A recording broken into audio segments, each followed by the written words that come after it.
ఈరోజు నిన్న సత్యవతి రాథోడ్ గారు ఒక ప్రెస్ మీట్ పెట్టి సీతక్క మీద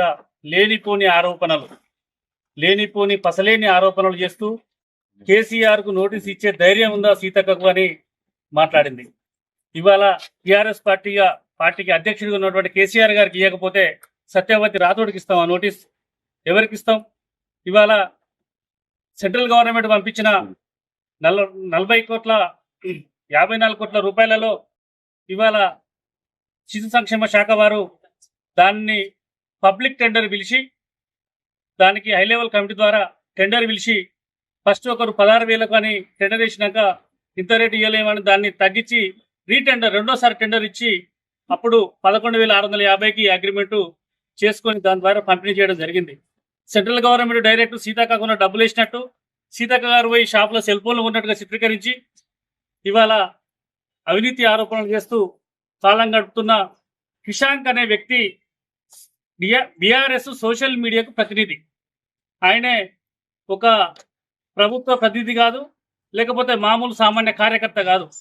ఇవాళ కేసీఆర్ నెలకు 5,000 కోట్లు దోచి పెడుతుంటే తినే యొక్క ఆంబోతు లాంటి వ్యక్తి కిషాంక్. ఆయన పని ఏంటిది?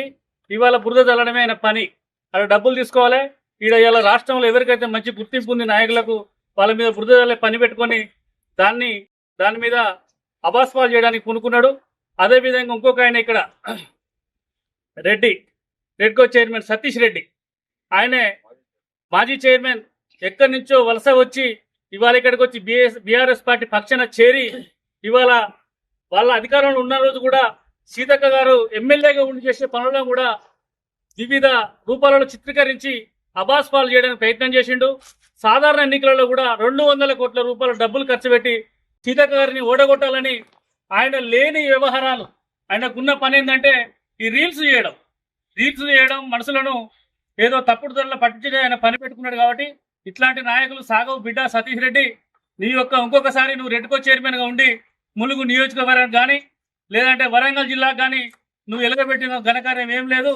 నువ్వు ఆస్తులు సంపాదించుకున్న ఎవరో కూర్చొని కేటీఆర్ మోచేతి నీళ్ళు లాక్కుంటా బతికినవు తప్ప నువ్వు చేసింది ఏం లేదు బిడ్డ.